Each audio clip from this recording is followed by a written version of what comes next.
Captain Elena Vasquez stood on the bridge of the UES Leviathan, her hands clasped behind her back as she watched the massive alien vessel through the viewport.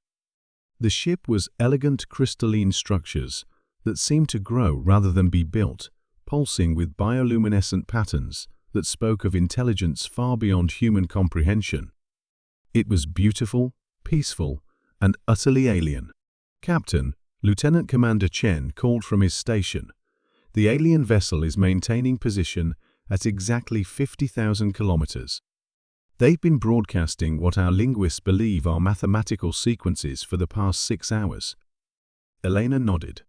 First contact protocols were clear: establish communication, demonstrate peaceful intent, and under no circumstances should weapons be powered or aimed at the alien craft.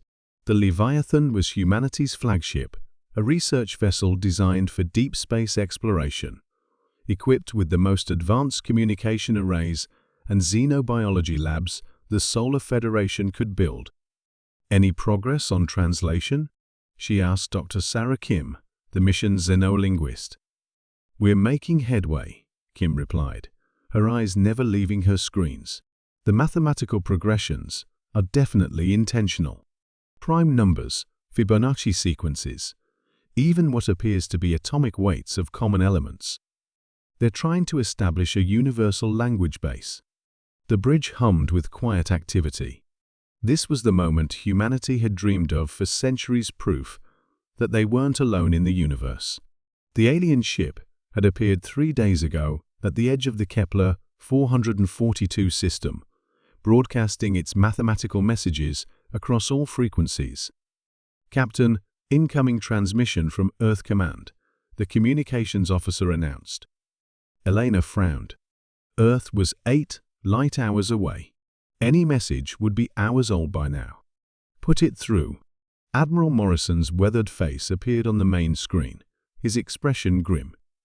"Captain Vasquez, by the time you receive this message, the UES Prometheus will have already departed Earth. ETA to your position, 36 hours. You are to maintain current protocols until arrival of Admiral Chen and the fleet." Elena felt ice form in her stomach. "Fleet? Sir, we're conducting peaceful first contact operations." The message continued. "Intelligence suggests the alien vessel may be a scout for a larger invasion force. The Prometheus carries our newest deterrent systems. Maintain safe distance and avoid any actions that might be construed as aggressive until Admiral Chen arrives to assess the situation." The transmission ended, leaving the bridge in stunned silence. Elena closed her eyes. The Prometheus wasn't just any ship, it was humanity's first and only Dreadnought, a weapons platform so massive and destructive, it had been classified beyond top secret. Built in the shadows following the Mars colony uprising, it represented everything humanity had learned about warfare scaled up to interstellar proportions. "Dr. Kim," Elena said quietly, "how long until you can establish basic communication?" "Give me 12 hours, maybe less." They're clearly trying to communicate. The patterns are becoming more complex, more specific. Elena looked at the alien ship again. It hadn't moved, hadn't shown any signs of aggression. If anything, it seemed to be waiting patiently for humanity to respond to its overtures. "Captain," Chen called out, "long-range sensors are detecting a massive energy signature approaching from the direction of Earth. ETA approximately 30 hours. The next 24 hours passed in tense preparation. Dr. Kim's team worked feverishly to decode the alien transmissions, while Elena tried to find ways to delay the inevitable confrontation.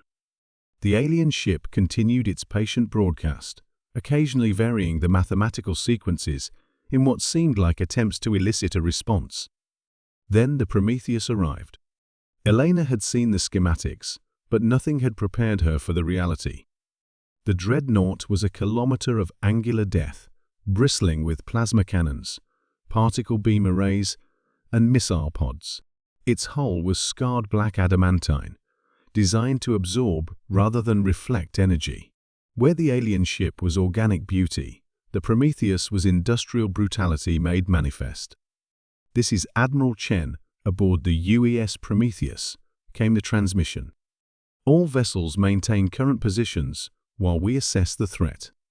Elena watched in horror as the Dreadnought's weapon systems came online, targeting arrays locking onto the alien vessel. The change in the alien ship's behavior was immediate.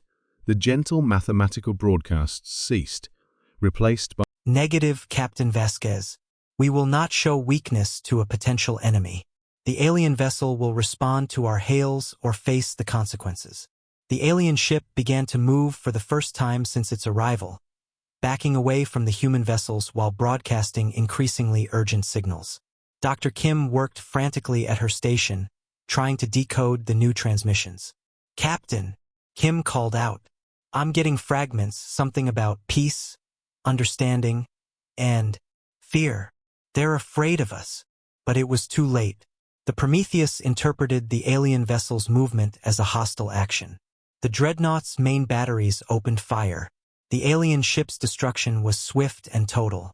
Its crystalline hull shattered like glass under the plasma barrage, beautiful bioluminescent patterns winking out forever as the vessel broke apart in a shower of debris.